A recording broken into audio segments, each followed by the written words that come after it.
ચાલો મિત્રો, ગઈકાલે આપણે દ્વિઘાત સમીકરણની થિયરી પૂર્ણ વર્ગની રીતે ઉકેલ શોધવાના બીજ શોધવાની જે બે રીતો આપણે કીધી હતી, અલગ અલગ બે રીતે થિયરી. આગલા દિવસે આપણે બે દાખલા જોયા હતા, પણ એ જ દાખલા માટેની થિયરી હતી દ્વિઘાત સૂત્રની રીત, જેની અંદરથી આપણને વિવેચકનું સૂત્ર મળ્યું હતું. વિવેચક b બરાબર b વર્ગ ઓછા 4ac, અને આનો ઉપયોગ કરીને દાખલા આવતા હતા કે સૂત્રની રીતે ઉકેલ શોધો.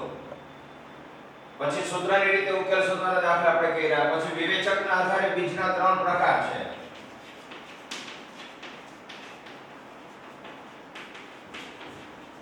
બીજના સ્વરૂપ એ પણ આપણે ગઈકાલે છે એનો ચર્ચા કરી કે d ગ્રેટર ધેન 0 હોય, d લેસ ધેન 0 હોય, d ઇક્વલ ટુ 0 હોય તો એના આધારે પણ દાખલા આપણે ફેરવી પૂછી શકે. સૂત્રની રીતે ઉકેલ શોધો એમ પૂછે, આપણે એમ કે બે સમીકરણના બીજ ગ્રેટર ધેન 0 હોય તો, બે સમીકરણના બીજ સમાન હોય તો, બે સમીકરણના બીજ છે પરસ્પર વ્યસ્ત કે વિરોધી હોય તો, આ બધી રીતે આપણે જોઈએ. આમાંથી એક 3 માર્કનો દાખલો ખૂટ પ્રશ્ન તરીકે આપણને મોટા ભાગે પૂછે છે. એટલે 3 માર્કના ખૂટ પ્રશ્ન તરીકે આપણને પૂછે તેવા કેટલાક દાખલા આપણે લઈએ. ખૂટ પ્રશ્ન છે, એવી બે સંખ્યાઓ શોધો કે જેમનો સરવાળો 27 અને ગુણાકાર 182 થાય. એવી બે સંખ્યા આપણે શોધવી છે કે જેમનો સરવાળો કરી તો 27 અને ગુણાકાર કરો તો 182 થાય. હવે બે સંખ્યા કીધે લેવાની કોઈ એક સંખ્યા આપણે ધારી લઈએ, કારણ કે સરવાળો 27 છે. હું તમને એમ કહું કે તમારા બે ખિસ્સામાં થઈને કુલ 27 રૂપિયા છે. હવે એક ખિસ્સામાં 5 રૂપિયા હોય તો બીજા ખિસ્સામાં કેટલા હોય? તો તરત જ તમે કહી શકો 27 માંથી 5 રૂપિયા એક ખિસ્સામાં છે, 22 રૂપિયા બીજા ખિસ્સામાં છે.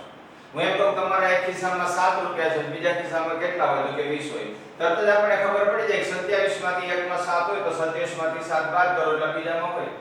એક ખિસ્સામાં 5 હોય તો 27 માંથી 5 બાદ કરો એટલે બીજા ખિસ્સામાં હોય. એમ જો હું એક ધારી લઉં, ધારો કે એક સંખ્યા x છે તો બીજી સંખ્યા 27 - x થાય. આવું કેમ થયું મિત્રો? તો અહીંયા સરવાળો 27 છે. બે સંખ્યાનો સરવાળો 27 હોય તો એક x હોય તો બીજી 27 માંથી x બાદ કરો એટલા થાય. હવે m નો ગુણાકાર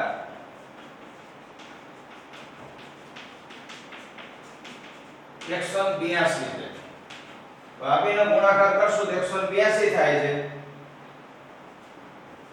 એનો અર્થ પહેલી સંખ્યા એને ગુણ્યા બીજી સંખ્યા એના બરાબર 182. એક સંખ્યા x છે, બીજી સંખ્યા 27 - x છે. આ બેનો ગુણાકાર 182 થાય. આનો ગુણાકાર કરીએ તો 27x - x વર્ગ બરાબર 182. હવે -x વર્ગ હોય, 27x હોય, -182. મેં પદને ખાલી ગોઠવા. દ્વિઘાત સમીકરણના વ્યાપક સ્વરૂપ કે જો x વર્ગ વાળું પદ, x વાળું પદ, અચળ પદ અને is equal to 0. બરાબરની પહેલી સાઈડ 0 કરવા માટે 182 આપણે આગળ લીધા. પણ ફરી અહીંયા જોશું તો પહેલું પદ ઋણ આવ્યું. x વર્ગનો સહગુણક ઋણ છે કાઢી નાખવા માટે હું બધાની નિશાની બદલાવી નાખું, એટલે કે -1 વડે ગુણી નાખ્યા કહેવાય. -1 થી ગુણો એટલે અંદર બધાની નિશાની બદલાઈ જાય. હવે અવયવની રીત આવી. x વર્ગ ઓછા 27x વત્તા 182 બરાબર 0 છે. હવે ત્રણ પદના ચાર પદ કરવાની રીત આપણે અવયવ એટલા માટે શીખ્યા હતા, દરેક દાખલાની અંદર અવયવ પાડીને દાખલો સહેલાઈથી થાય છે. આ દાખલો ત્રણે ત્રણ રીતે તમે કરી શકો છો. આગળ જે શીખ્યા તે ત્રણેય થાય, પણ સહેલી રીત પડે ત્રણ પદના ચાર પદ કરવાની. તો અહીંયા ગુણાકાર 182 થાય અને વત્તાને સરવાળો 27 પણ -27. એવી સંખ્યાઓ કઈ 182 અને સરવાળો કરીએ તો -27 થાય એવા. તો 182 ની આજુબાજુ પૂર્ણ વર્ગ સંખ્યા ચેક કરશો તો 13 નો વર્ગ 169 થાય અને 14 નો વર્ગ 196 થાય. તો 13 અને 14 ની આજુબાજુમાં ક્યાંક સંખ્યા હોય ને એમાં છેલ્લે 2 થવા જોઈએ. જે બે સંખ્યાના ગુણાકારમાં છેલ્લે 2 આવતા હોય એ સંખ્યા આપણને 13 અને 14 મળશે. 13 અને 14 નો ગુણાકાર કરશો તો તો 4 તારીખ 12 નો છેલ્લે બગડો જોઈએ છે એ પણ આવી જાય છે અને 13 અને 14 નો ગુણાકાર કરશો તો 182 પણ થશે એનો અર્થ -13 -14 અહીં આવશે x વર્ગ ઓછા 13x ઓછા 14 વત્તા 182 તો આ ત્રણ પદના ચાર પદ થયા હવે પહેલા બે પદ અને છેલ્લા બે પદમાંથી સામાન્ય કાઢવાના તો આમાંથી ખાલી x કોમન નીકળે એટલે x ઓછા 13 વધે -14 કોમન નીકળે એટલે પાછા x ઓછા એક કૌંસમાં x ઓછા 13 બીજા કૌંસમાં આવશે x ઓછા 14 બરાબર 0 હવે તમે આ સ્ટેપ બે કરો છો એ કાપી શકો તમે ધીમે ધીમે પ્રેક્ટિસ કરશો ગણિત એ પ્રેક્ટિસનો વિષય છે જેટલી વધુ પ્રેક્ટિસ કરો એટલી રીત ટૂંકી પણ કરી શકો દાખલા તરીકે સીધું જ આમાં 3 અને 13 અને 14 ખબર પડી ગઈ આપણને તો સીધા આ બે કૌંસ પણ તમે કરી શકો ડાયરેક્ટ કહો પહેલા આ ત્રણ પદના ચાર પદ ન ફાવે તો ત્રણ પદના ચાર પદ કરવાના 13x 14x લખવાના ચાર માંથી બબ્બે માંથી સામાન્ય કાઢવાના પણ જો તમને પ્રેક્ટિસ થઈ જાય તો આવી રીતે ડાયરેક્ટ તમે લખી શકશો બે કૌંસમાં xx લખવાના કારણ કે x નો વર્ગ એટલે ભાગ પડશે xx 182 ના ભાગ પડ્યા 13 અને 14 13 અને 14 માંથી મોટા પદની નિશાની વચ્ચેના પદની પહેલા મૂકી દો એટલે મોટા પદની નિશાની વચ્ચેની મૂકી હવે જો અહીંયા હું માઈનસ કરું અને ચેક કરું ઓછે વત્તા થઈ જાય તો માઈનસ રાખવાના નહીતર માઈનસના પ્લસ કરવામાં વાંધો આવતો નથી આ રીતે સીધા બે કૌંસ કરશો તો બે સ્ટેપ વચ્ચેના કપાઈ ગયા ત્રણ પદના ચાર પદ કરવાના બબ્બેમાંથી કોમન કાઢવાના હવે પ્રથમ કૌંસ બરાબર 0 અથવા બીજા કૌંસ બરાબર 0 તો x બરાબર 13 અથવા x બરાબર 14 તો આ રીતે આપણને એવી બે સંખ્યા મળી જેનો સરવાળો કરશો તો 13 + 14 27 થશે અને 13 × 14 કરશો તો 182 થશે ફરી એક વખત કહું એવી બે સંખ્યાઓ આપણે શોધવી છે જેનો સરવાળો 27 થાય છે અને ગુણાકાર કરીએ તો 182 થાય એટલે આપણે એક સંખ્યાને x ધારશું તો બીજી સંખ્યા 27 - x કારણ કે બેનો સરવાળો 27 હતો એમાંથી x બાદ કરો એ બીજી સંખ્યા હોય હવે એમનો ગુણાકાર કે તમે જે બે સંખ્યાઓ આપણે લખી એ બેનો જ ગુણાકાર 182 અને ત્યાં કૌંસને ગુણી રાખશો પછી પદને ગોઠવવાના છે x વર્ગ વાળું પદ x વાળું પદ બરાબરની પેલી સાઈડ છે એ સંખ્યાને આગળ લઈ લે જેથી = 0 થાય એ પ્રમાણે સ્વરૂપ છે હવે માઈનસ છે કાઢી નાખો અમે આખાની નિશાની બદલાવી નાખી એટલે x વર્ગ ઓછા 27x થઈ ગયા અને ઓછાના વત્તા 182 નાના ભાગ કરવાના છે ત્રણ પદના ચાર પદ કરો તેવી સંખ્યા જેનો ગુણાકાર 182 થાય અને સરવાળો કરો તો -27 થાય આવી બે સંખ્યા આપણને -13 અને -14 મળે છે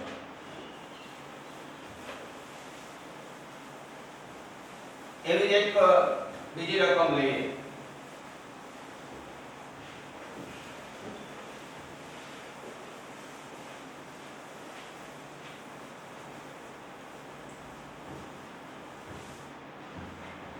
બે ક્રમિક ધન પૂર્ણાંકોના વર્ગોનો સરવાળો બે ક્રમિક ધન સંખ્યાના પૂર્ણાંકોના વર્ગોનો સરવાળો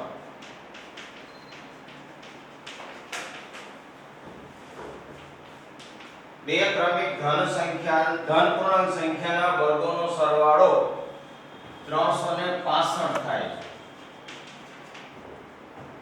ધન પૂર્ણાંક સંખ્યાના વર્ગોનો સરવાળો બે ક્રમિક ધન પૂર્ણાંક સંખ્યા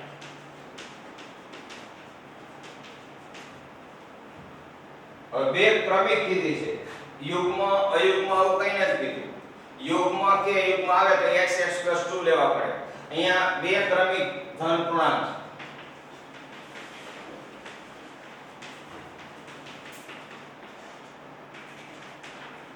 ધારો કે એક ધન પૂર્ણાંક સંખ્યા કોઈ x ધારી લે કોઈ એક ધન પૂર્ણાંક સંખ્યા x હોય તો બીજી ક્રમિક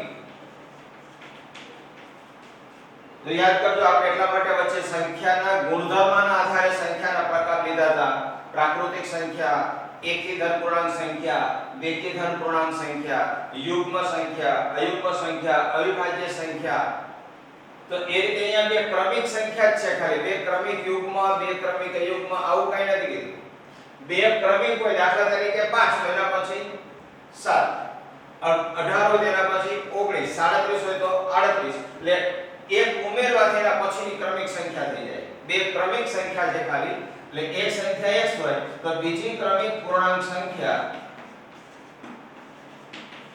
એમાંથી એક ઉમેરવાથી મળે 5 હોય તો 6 થાય 11 હોય તો 12 થાય બે ક્રમિક સંખ્યા એક એના પછીની બીજી હવે આ બે ક્રમિક સંખ્યા છે બીજી શરત પહેલા એમ કીધું તો બે ક્રમિક પૂર્ણાંક સંખ્યાઓ એના આધારે આપણે આટલું લખ્યું હવે તેમના વર્ગોનો સરવાળો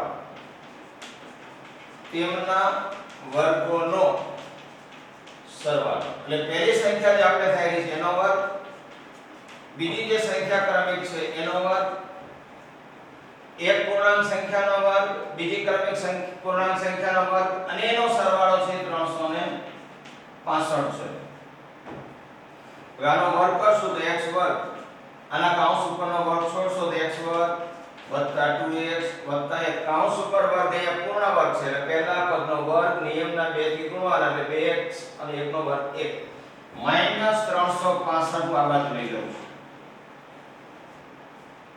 છું હવે x વર્ગ બે વખત આવ્યા અને 2x વર્ગ થયા 2x છે 1 માંથી 365 જાય એટલે -364 બનશે 2x વર્ગ વત્તા 2x ઓછા 364 હવે બે કોમન નીકળે છે તો x વર્ગ વત્તા x ઓછા 182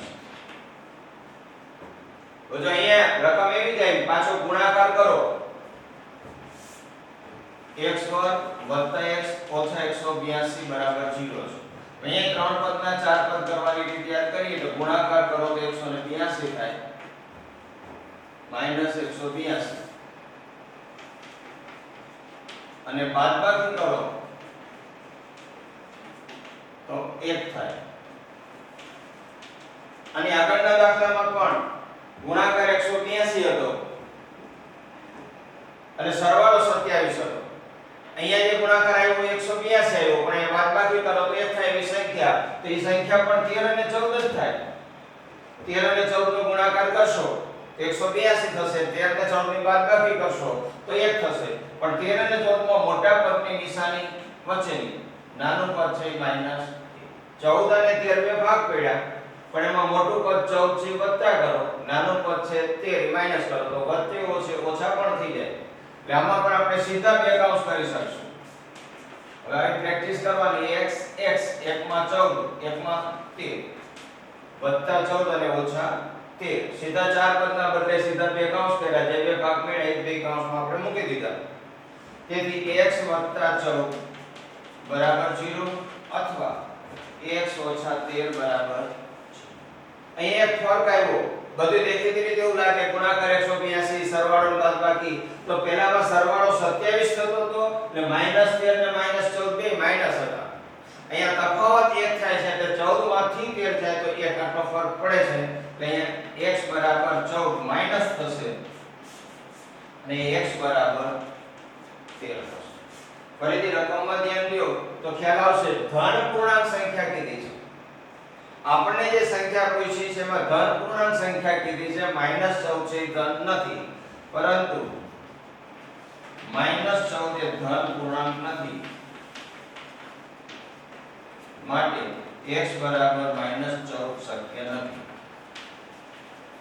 તો આપણો જવાબ આવ્યો x બરાબર 13 એક ધન પૂર્ણાંક હોય તો બીજો ધન પૂર્ણાંક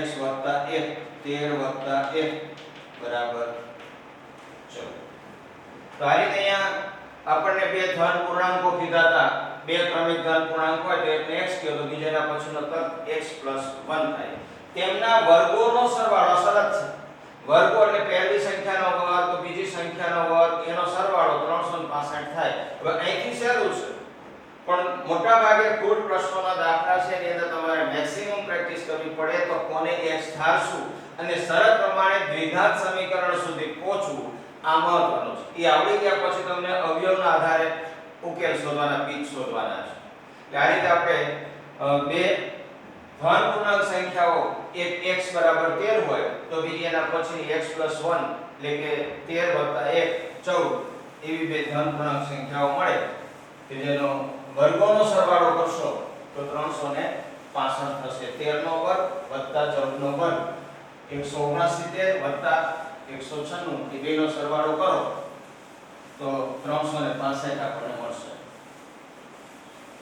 હવે એક દાખલો આપણે એવો લઈએ છીએ કે એક વસ્તુનું ઉત્પાદન કરતી નાની એવી કંપની છે. એ કંપની જે રોજે રોજ વસ્તુઓનું ઉત્પાદન કરે છે એ ઉત્પાદિત થતી વસ્તુની કિંમત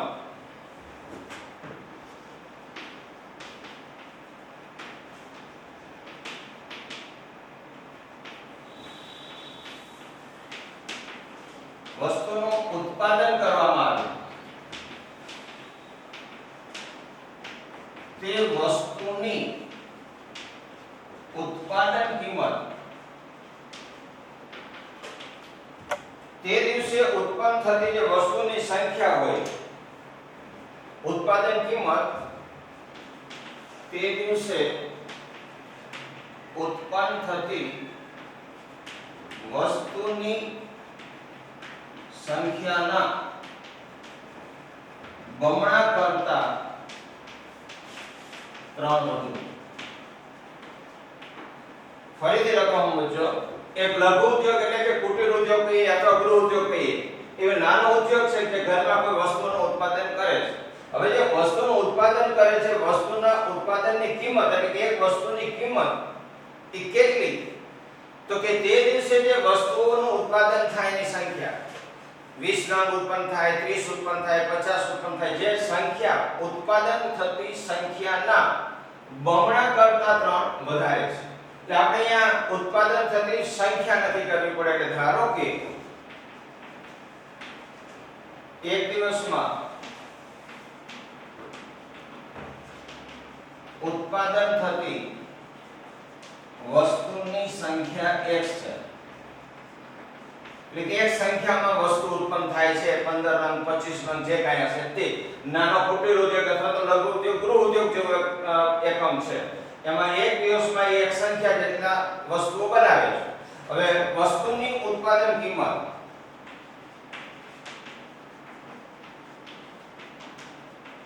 ઈ કેટલી કિંમત રાખવાની તો કે તે દિવસે જેટલી સંખ્યામાં વસ્તુ બની હોય એટલે કે એક સંખ્યામાં વસ્તુ બની છે તેના બમણા કરતા 3 વધુ કિંમત બમણા કરતા એટલે 2x + 3 x સંખ્યામાં બને છે એના બમણા કરો ને એના કરતા 3 વધુ ઉત્પાદન કિંમત આટલા રૂપિયા થશે.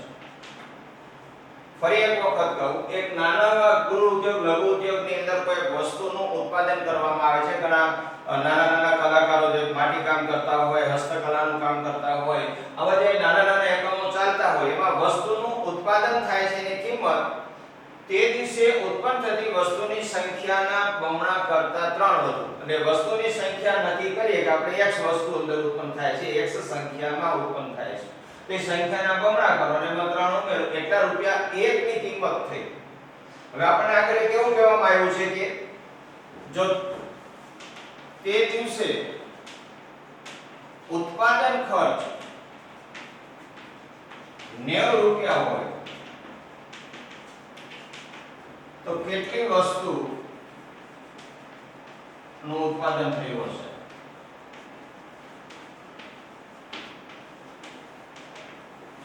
કોઈ એક દિવસે જે વસ્તુઓ બની એક દિવસનું ઉત્પાદન માટેનો ખર્ચ ઉત્પાદન ખર્ચ એટલે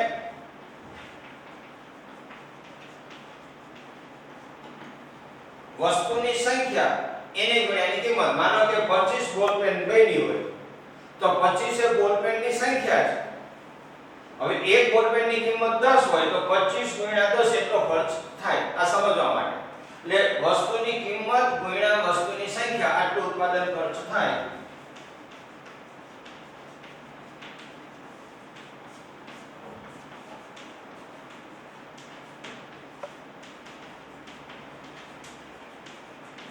આ એક દિવસનો ખર્ચ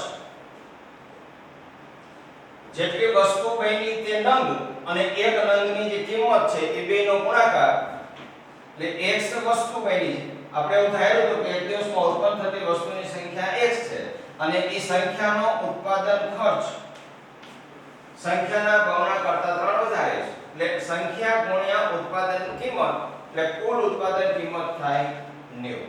તો આના ઉપરથી આપણે એવું કહી શકીએ કે 90 બરાબર 2x વર્ગ વત્તા આનો ગુણાકાર 2x વર્ગ વત્તા 3 દુ 6x એટલે 2x વર્ગ વત્તા 6x ઓછા 90 બરાબર 0. 2x વર્ગ છે વત્તા 6x છે પ્લસ ના માઈનસ 90. આમાંથી પણ બે કોમન નીકળી શકશે.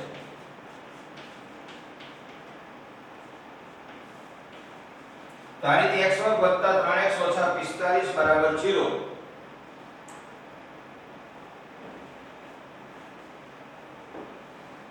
સો અહીંયા ભૂલ કરી આપણે. જો 2x વર્ગ થાય વત્તા 3x આવું થશે.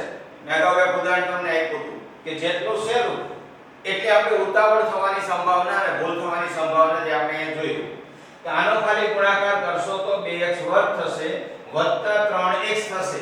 એના બદલે મેં આ 2 થી પણ સાથે સાથે ગુણી નાખ્યા એના કારણે આ ભૂલ થઈ. ખરેખર અહીંયા કેટલા આવશે? ગુણાકાર કરશો તો 3x આવશે. હવે 3x આવશે તો અહીંયા 3 આવશે અને એ 3 આવશે તો સામાન્ય નીકળશે નહીં. એટલે મૂળ રકમ સમીકરણ છે તે આ રીતનું બનશે. જે દ્વિઘાત સમીકરણ બને છે એ 2x વર્ગ વત્તા 3x ઓછા 90. જો આવી ભૂલો થવાની શક્યતાઓ અને એમાં સહેલું હોય ત્યાં જ આવી ભૂલો વધારે થાય. આનો ગુણાકાર ખાલી 2x વર્ગ થાય આ x થી આને ગુણવાના છે 3x થાય એના બદલે 3 દુ 6x થઈ ગયા. હવે આને આપણે 3 પદના 4 પદની રીતે ભાગ કરીએ તો ગુણાકાર 90 દુ 180 જે x વર્ગનો સહગુણક છે એટલે ગુણાકાર 90 દુ 180 માઈનસ ની નિશાની પણ 90 ગુણ્યા 2 180 અને બાદબાકી કરો તો 3 થાય. આવી સંખ્યા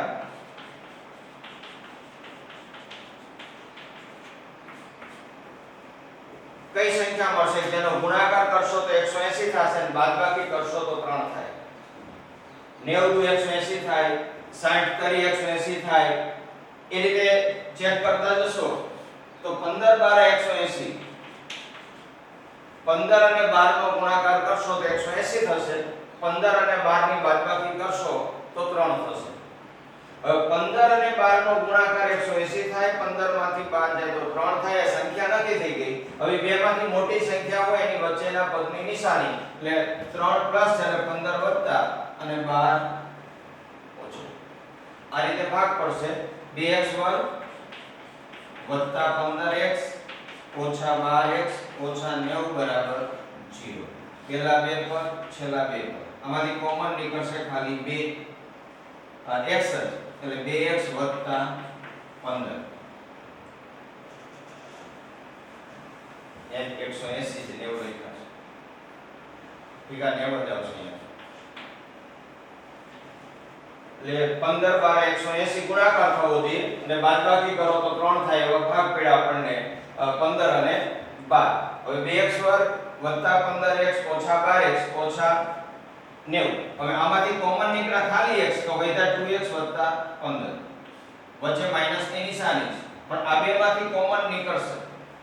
12 અને 90 માંથી 6 કોમન નીકળે 6 દુ 12 ને 15 6 90 એટલે હું 6 કોમન કાઢીશ તો 2x વત્તા 15 એટલે એક કાઉન્સ થશે 2x વત્તા 15 બીજો કાઉન્સ થશે x ઓછા 6. હવે એક કાઉન્સ બરાબર 0 કરશું તો અહીંયા x બરાબર -15 ના છેદમાં 2 આવશે. વત્તા 15 છે ઓછા થઈ જાય છેદમાં 2 આવી જાય. x ઓછા 6 એટલે x બરાબર 6 આવશે. આ બે આપણને જવાબ મળ્યા. પહેલા કાઉન્સ બરાબર 0 લખો એટલે 2x 15 બરાબર 0 તો x બરાબર વત્તાના ઓછા 15 અને બે ગુણાકારમાંથી ભાગાકાર. એ જ રીતે x ઓછા 6 બરાબર 0 તો x બરાબર 6. બે કિંમતો મળી પણ આ x બરાબર જે મળે છે એ વસ્તુની કિંમત છે ને વસ્તુની સંખ્યા છે. ધારેલી વસ્તુની સંખ્યા એક તો અપૂર્ણાંકમાં ન હોય. વસ્તુ છે એ પૂર્ણાંકમાં જ હોય અને બીજી વસ્તુની સંખ્યા ધન હોય. આ શક્ય નથી. તેથી વસ્તુની સંખ્યા બરાબર 6 જવાબ મળશે. ફરી એકવાર રિપીટ કરી લઈએ. એક ઉદ્યોગની અંદર વસ્તુઓનું ઉત્પાદન કરવામાં આવે છે, પણ એમાં બે શરત છે કે વસ્તુનું ઉત્પાદન ખર્ચ, જે વસ્તુ બને છે એનો ઉત્પાદન ખર્ચ તે દિવસે ઉત્પન્ન થતી વસ્તુની સંખ્યાના બમણા કરતા 3 વધારે છે. વસ્તુની સંખ્યાના બમણા એના કરતા 3 વધુ. જો સંખ્યાને તમે x ધારશો તેની કિંમત થશે બમણા વત્તા 3 2x 3. એટલે આ છે વસ્તુઓની સંખ્યા, જે નંગ બને છે એની સંખ્યા છે. આ એક નંગની પડતર કિંમત, ઉત્પાદન કિંમત છે. જો એક દિવસનું ઉત્પાદન ખર્ચ 90 રૂપિયા હોય, એટલે કે વસ્તુઓ બનાવવાનો ખર્ચ 90 રૂપિયા થયો, તો 90 એટલે વસ્તુની સંખ્યા ગુણ્યા વસ્તુની કિંમત. આનું સાદુરૂપ આપશો એટલે તમને એક દ્વિઘાત સમીકરણ મળશે 2x વર્ગ 3x ઓછા 90 બરાબર 0. અહીંયા x વર્ગ ની આગળ સહગુણક છે. આ બધા આપણે અવયવ વખતે શીખ્યા હતા. એની આગળ સંખ્યા ન હોય તો ગુણાકાર ખાલી છેલ્લું પદ થાય. આગળ 2 છે તો 90 થી 180 ગુણાકાર 180 થાય અને બાદબાકી કરો તો 3 થાય. એમાં બે ભાગ 15 12 180 15 અને 12. તો એવી રીતે આપણને બે ભાગ મળ્યા. એમાંનો એક ભાગ છે ઋણ છે, માઈનસમાં છે, ઉપરાંત અપૂર્ણાંક છે. વસ્તુની સંખ્યા x છે. વસ્તુની સંખ્યા ક્યારે અપૂર્ણાંકમાં ન હોય. વસ્તુ પૂર્ણાંકમાં હોય, 5 હોય, 15 હોય, 17 હોય, પણ 5.5 વસ્તુ ન હોય. એટલે અપૂર્ણાંક ના હોય. બીજું માઈનસમાં વસ્તુની સંખ્યા ન હોય. એટલે -15 ના છેદમાં 2 શક્ય નથી. તો x બરાબર 6. એક ઉદ્યોગમાં એક દિવસે ઉત્પન્ન થતી વસ્તુની સંખ્યા 6 આવે. જેમાં એવું પણ આપણે આગળ કહી શકીએ કે ઉત્પન્ન થયેલી વસ્તુની કિંમત કેટલી છે. આ 6 નંગ તો થયા, પણ એક નંગની વસ્તુની કિંમત કેટલી? તો તમે અહીંયા 6 મૂકી દો. x ની જગ્યાએ 6 મૂકશો તો 6 * 12 ને 3 15, એટલે એક વસ્તુની ઉત્પાદન કિંમત 15 રૂપિયા હશે.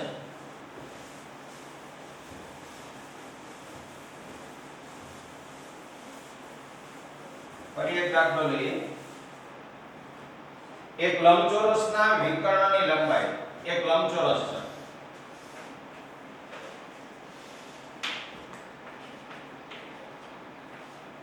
લંબચોરસના વિકર્ણની લંબાઈ નાની બાજુ કરતા 60 મીટર વધારે છે. એક લંબચોરસના વિકર્ણની લંબાઈ નાની બાજુ કરતા 60 મીટર વધુ અને મોટી બાજુ નાની બાજુ કરતા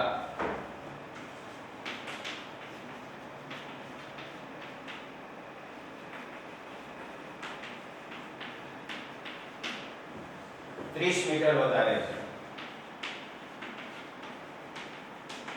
એક લંબચોરસ આકાર છે. લંબચોરસના વિકર્ણનું માપ છે એ આની જે નાની બાજુ અને મોટી બાજુ લંબચોરસ હોય તેની લંબાઈ મોટી આપણે સ્વીકારતા હોઈએ છીએ. સામાન્ય રીતે મોટું માપ છે ને લંબાઈ કહેતા હોય, નાનું માપ છે ને પહોળાઈ કહેતા હોય. તો વિકર્ણનું માપ નાની બાજુ કરતા 60 મીટર વધારે છે. જો નાની બાજુ તમને ખબર હોય તેમાં 60 ઉમેરી દો. માનો કે આ 10 હોય તો 10 + 60 એટલે 70 થાય. 15 હોય તો 15 + 60 75 થાય. એટલે નાની બાજુ ધારો એના કરતા 60 વધારે. હું ધારો કે આને x કહી દઈશ તો એના કરતા 60 વધુ. અને મોટી બાજુનું માપ છે નાની બાજુ કરતા 30 વધારે છે, એટલે કે x + 30. ફૂટ પ્રશ્નો છે એ ગઈકાલે કીધું હતું કે ગણિતમાં રકમ વાંચવી એ ગુજરાતીની સમાજ જેવું નથી. એને વાંચવાનું 2 વાર 3 વાર વાંચી અને શું આપ્યું છે ને એને બરાબર સમજવાનું. તો સરળતાથી આમ આપણે બધું કઈ દીધું હોય છે, પણ આપણે રકમ સડસડાટ વાંચી જાય તો અમને ખબર નહીં પડે. વિકર્ણની લંબાઈ એટલે આ જે છે a થી c છે વિકર્ણ કહેવાય, b થી d ને પણ વિકર્ણ કહેવાય. બેમાંથી એકને આપણે લઈએ. વિકર્ણનું માપ છે નાની બાજુ એટલે આમાં પહોળાઈ હોય એ નાની હોય એને x કહી દઈએ. તેના કરતા 60 વધારે એટલે વિકર્ણનું માપ x + 60. ધારો કે લંબચોરસની નાની બાજુનું માપ x મીટર છે. તો લંબચોરસના વિકર્ણનું માપ એના કરતા 60 વધુ એટલે x + 60 મીટર છે. અને લંબચોરસની મોટી બાજુ એ નાની બાજુ કરતા 30 વધારે છે, એટલે x વત્તા 30 છે. તો આ રીતે આપણને ઇનડાયરેક્ટલી નાની બાજુ ખબર હોય તેના વિકર્ણનું માપ ખબર પડી જાય, નાની બાજુનું માપ ખબર હોય તો મોટી બાજુનું માપ ખબર પડી જાય. પણ આટલું થયા પછી આપણે એ ધ્યાનમાં રાખવું પડે કે લંબચોરસ હોય તેના બધા જ ખૂણા કાટખૂણા હોય. એટલે અહીંયા આપણને એક ત્રિકોણ કાટકોણ ત્રિકોણ મળે છે. એટલે ત્રિકોણ ABC માં પાયથાગોરસનો આપણે ઉપયોગ કરી શકીએ.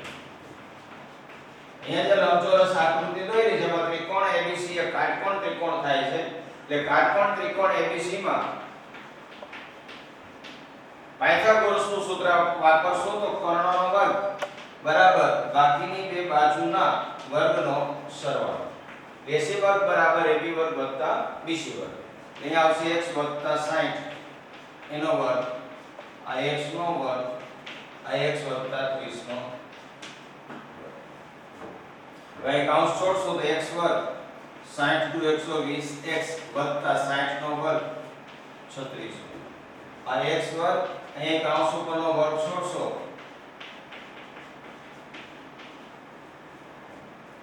આમાંથી બે બાજુથી એક x વર્ગ આપણે ઉડાડી પણ શકીએ. પહેલી બાજુ વધ્યા x વર્ગ 60x 900. આ x વર્ગ વાળું પદ x વાળું પદ ને અચળ પદ છે. હવે આ બેને હું પહેલી બાજુ લઈને માઈનસ કરી નાખું એટલે બધા પદ બે એક બાજુ ગોઠવી દીધા. હવે x વર્ગ વાળું પદ આ 60x 120 છે એટલે અહીંયા આવશે -60x. આ 60x હતા પણ -120 કરો એટલે -60 વધે. આ 900 છે એમાંથી 3600 જાય એટલે -2700 વધશે. તો આ રીતે આપણને એક દ્વિઘાત સમીકરણ મળ્યું. x વર્ગ - 60x - 2700 x વર્ગ -60x - 2700 બરાબર 0. અહીંયા પણ 3 પદના 4 પદ કરશો તો ગુણાકાર 2700 થાય ને બાદબાકી કરો તો 90 થાય, 60 થાય એવી સંખ્યા.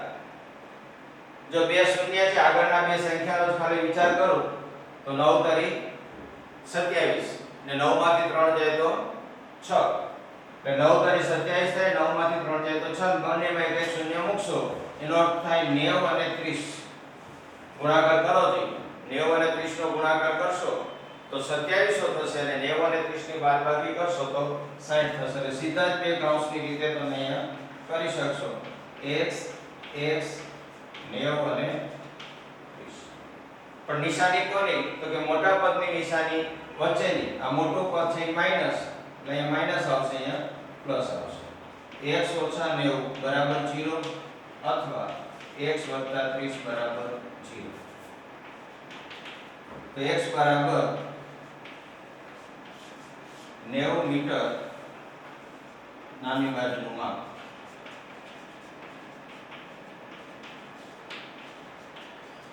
અહીંયા x બરાબર -30 આવશે એ શક્ય નથી. બાજુનું માપ માઈનસ એટલે કે ઋણ હોઈ શકે નહીં. એટલે સૌથી નાની બાજુનું માપ આપણને મળ્યું x બરાબર 90 મીટર. જો x બરાબર 90 મીટર હોય તો વિકર્ણનું માપ 90 + 60 150. મોટી બાજુનું માપ 90 + 30 120. તો આ રીતે આપણે ત્રણ બાજુઓનું માપ છે આપણે શોધી શકીએ છીએ. ફરી એક વખત એક લંબચોરસના વિકર્ણની માપ સૌથી નાની બાજુ કરતા 60 વધુ છે એવું આપણે કીધું. જેના કરતા વધુ કે એને આપણે ધારી લઈએ. વિકર્ણનું માપ છે નાની બાજુ કરતા કીધું છે એટલે આપણે નાની બાજુને x ધારી લઈએ તો વિકર્ણનું માપ છે એના કરતા 60 પ્લસ એટલે કે x + 60 થશે. મોટી બાજુનું માપ લંબચોરસમાં પહોળાઈ નાની છે લંબાઈ છે મોટી બાજુ. મોટી બાજુનું માપ નાની બાજુ કરતા એટલે કે x કરતા 30 વધારે છે એટલે x + 30 થાય. એટલે આમ ઇનડાયરેક્ટલી આપણને કાટકોણ ત્રિકોણ મળી ગયો. આવો લંબચોરસ ત્રિકોણ કેવી વાત આવે એટલે રફ આકૃતિ દોરવાની અને એ દ્વારા સમજવાની કોશિશ કરશો તો ઝડપથી આપણને સમજાઈ જશે. એટલે કાટકોણ ત્રિકોણ થાય પાયથાગોરસનું સૂત્ર વાપરો. વારંવાર પાયથાગોરસ આવશે. મારા અનુભવો પરથી કહું છું ઘણા મિત્રોને જે પાયથાગોરસ સૂત્ર નથી ખબર હોતું એટલે ખાસ પાકું કરજો કે પાયથાગોરસ અનુસાર કર્ણનો વર્ગ મનમાં આમ બોલો, પછી જે હોય તે લખો. કર્ણનો વર્ગ તો 80 છે નો વર્ગ. બાકીની બે બાજુના વર્ગનો સરવાળો એટલે AB નો વર્ગ વત્તા BC નો વર્ગ. જે નામ હોય તે તમે ત્રિકોણ PQRS કોણ લખી શકો છો. એટલે કર્ણનો વર્ગ બાકીની બે બાજુના વર્ગનો સરવાળો. હવે અહીંથી સાદું રૂપ આપવાનું અને એ કૌંસ ઉપર વર્ગ છોડતા શીખવાનું એ પણ ખાસ જરૂરી છે. સાદું રૂપ આપશો તો આવું એક દ્વિઘાત સમીકરણ મળશે. 3 પદના 4 પદ કરવાની રીત દરેક દાખલામાં મોટા ભાગાનો ઉપયોગ આવે છે. એટલા માટે જ મેં અવયવ માટે 2 દિવસ સુધી આપણે પ્રેક્ટિસ કરી કે અવયવ છે એના વગર દાખલો થવાનો નથી. ફરી એક ટેક્સ્ટમાં જે જુદી જુદી રીતના દાખલા આપ્યા છે એ સમજાવવાની કોશિશ કરું છું. ટેક્સ્ટની અંદર જે અલગ અલગ આમાં કોઈ અંત ન હોય, થોડો ઘણો ફેરફાર કરીને રકમ બદલી શકાય. ગણિત એક એવું વ્યાપક છે કે એમાં નાના મોટા ફેરફાર કરી નાખીએ, નામ બદલી નાખીએ, આંકડા બદલી નાખીએ તો રકમ બદલાઈ જાય. પણ અલગ અલગ રીત સમજવાની કોશિશ કરીએ છીએ, છતાં એ ફિક્સ નથી કે આવું જ હોય. પણ આવા દાખલાઓની પ્રેક્ટિસ કરી હશે, થોડો ફેરફાર કરીને પૂછ્યો તો આપણને આવડશે. બાકી આવા ઘણા બધા અલગ અલગ રીતના દાખલાઓ બની શકે. અહીંયા પણ એક દાખલો છે. માતા અને પુત્રની ઉંમર, પિતા અને પુત્રની ઉંમર, માતા અને પુત્રની ઉંમર, આવા દાખલા હોય છે. અહીંયા દાખલાની એક શરત છે કે માતાની ઉંમર તેના પુત્રની ઉંમર કરતા 26 વર્ષ વધુ છે. 3 વર્ષ પછી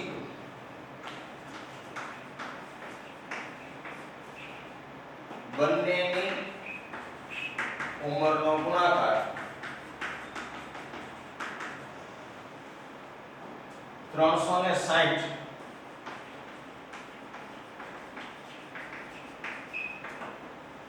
જો ઉંમરના દાખલા આવશે એટલે એની અંદર એવું આવશે કે આટલા વર્ષ પછી, આટલા વર્ષ પહેલા, તો જેટલા વર્ષ પછી કે એનો અર્થ એટલા ઉમેરવાના, એટલા વર્ષ પહેલા કે તેટલા વર્ષ બાદ કરવાના. માનો કે અત્યારે તમારી ઉંમર છે એ 14 વર્ષ છે, તો 3 વર્ષ પહેલા તમારી ઉંમર કેટલી હતી? તો 14 માંથી 3 બાદ કરો, એવડા તમે 3 વર્ષ પહેલા હોય. અને 5 વર્ષ પછી કેવડા થશો? તો 14 માં 5 ઉમેરો, એ તમારી 5 વર્ષ પછીની ઉંમર હશે. આટલા વર્ષ પછીનો અર્થ એટલા વર્ષ ઉમેરવાના અને એટલા વર્ષ પહેલા કે તેટલા બાદ કરવાના. અહીંયા માતાની ઉંમર પુત્રની ઉંમર કરતા કીધું છે, તો પુત્રની ઉંમર કરતા આપણે એને ધારી લઈએ. ધારો કે પુત્રની હાલની ઉંમર x વર્ષ, માતાની ઉંમર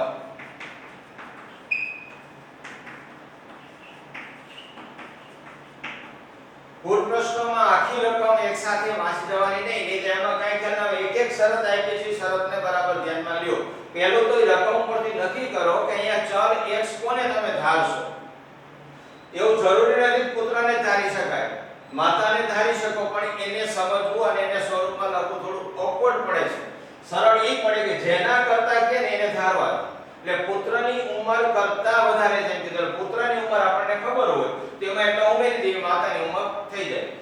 પુત્રની ઉંમર x છે તો માતાની હાલની ઉંમર એના કરતા 26 વધારે કીધી, એટલે કે x + 26 વર્ષ થાય. આ બંનેની હાલની ઉંમર છે. જો પુત્રની હાલની ઉંમર x હોય તો માતાની ઉંમર એના કરતા 26 એટલે કે x + 26 વર્ષ થાય. હવે વિચારવાનું 3 વર્ષ પછી, 3 વર્ષ પછી પુત્રની ઉંમર 3 વર્ષ પછી છે એટલે ઉમેરવાના x + 3 વર્ષ. 3 વર્ષ પછી માતાની ઉંમર, તેની હાલની જે ઉંમર છે x + 26, એમાં 3 ઉમેરી દો.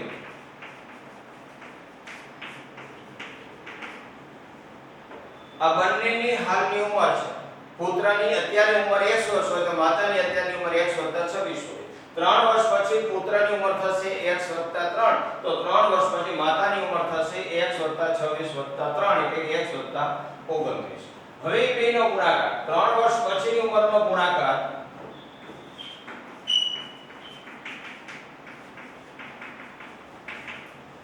360 છે. એનો અર્થ આ બેનો ગુણાકાર 3 વર્ષ પછીની પુત્રની ઉંમર, 3 વર્ષ પછીની માતાની ઉંમર અને એ બેનો ગુણાકાર કરો તો 3 વર્ષ પછીની બેની ઉંમરનો ગુણાકાર 360 છે. હવે આનો ગુણાકાર કરશો તો x નો વર્ગ વત્તા 29x વત્તા 3x વત્તા 29 તારી 87 માઈનસ 360 આ બાજુ લઈ લઈએ. આ બેનો મેં ગુણાકાર કર્યો છે એટલે 360 આગળ લીધા છે એટલે x વર્ગ વત્તા 29x ને 3x 32x વત્તા 87 માઈનસ 360 છે. મોટું પદ માઈનસ છે એટલે મોટા પદની નિશાની. હવે 360 માંથી 87 બાદ કરો એટલે 10 માંથી 7 જાય 3 અહીંયા 5 થયા 5 માંથી 8 એટલે 35 માંથી 8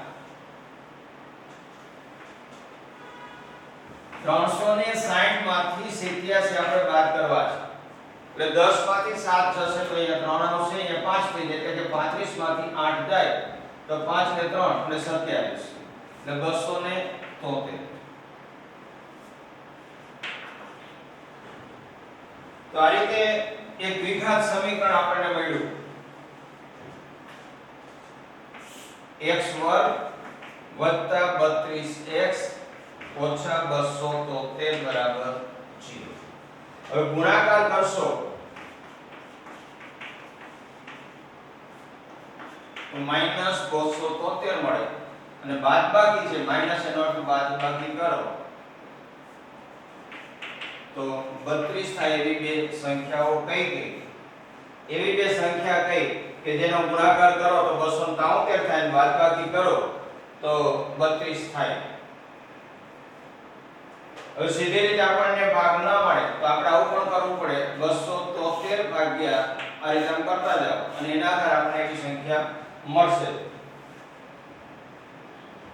હવે 7 ને 3 10 ને 2 12 છેલ્લે 2 કે 2 કી સંખ્યા નથી 2 વડે ભાગ તો નહીં જ ચાલે. છેલ્લો અંક 0 કે 2 કી સંખ્યા હોય તો 2 ભાગ ચાલે. પછી આમાં 3 ની ચાવી 7 ને 3 10 ને 2 12 છે એટલે 3 વડે ભાગ ચાલશે તો 3 9 તારી 27 3 એકુ 3.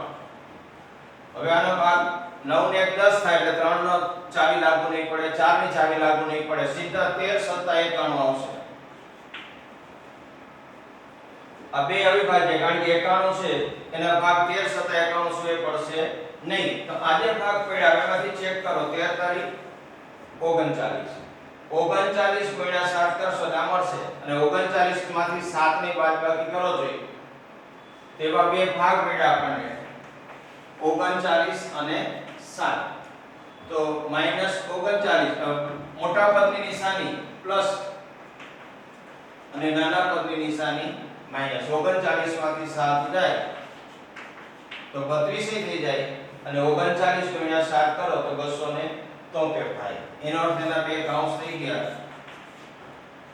x 39 ગુણ્યા 7 કરશો તો 273 અને 39 માંથી 7 જાય તો 32 થાય. એટલે એક કાઉન્સ x 39 બરાબર 0 અથવા x - 7 બરાબર 0. તો x બરાબર માઈનસ આવશે ઉંમર ઋણ ન હોય શક્ય નથી. x બરાબર 7 આ પુત્રની ધારેલી ઉંમર છે. x બરાબર 7 વર્ષ પુત્રની હાલની ઉંમર. તો x બરાબર માઈનસ આવ્યા એ શક્ય નથી. x બરાબર 7 એ પુત્રની હાલની ઉંમર. હવે x 7 હોય તો માતાની ઉંમર એના કરતા 26 વર્ષ વધારે હતી. તો માતાની હાલની ઉંમર બરાબર x + 7 26 + 7 બરાબર 33 વર્ષ. તો આ રીતે માતાને પુત્રની ઉંમર હોય, પિતાને પુત્રની ઉંમર હોય કે માતાને પુત્રીની ઉંમર હોય તેના દાખલા પણ આપણે આવી રીતે કરી શકીએ. જેના કરતા કીધું હોય એના બરાબર આપણે એને ધારી લેવાનું. અને આપેલી શરત પ્રમાણે કરશો એટલે એક દ્વિઘાત સમીકરણ મળશે અને એ દ્વિઘાત સમીકરણનો 3 પદના 4 પદની રીતે અવયવ પાડો એટલે બે ઉકેલ મળે. જો બે ધન આવે તો બંને હોઈ શકે, બંને શક્ય છે, પણ એક ધન અને એક ઋણ આવે તો ઋણ છે એ જવાબ શક્ય નથી. ધન સંખ્યા જે જવાબ આવે એની કિંમત હોય. હવે જે દાખલાઓની પ્રેક્ટિસ થાય એટલા માટે આપણે જે કુલ પ્રશ્નો કર્યા તો કેટલાક દાખલા છે એ પ્રેક્ટિસ માટે હું આપું છું. ઘરે પ્રયત્ન કરજો, નહીંતર આપણે ફરીથી આગળ કરશું.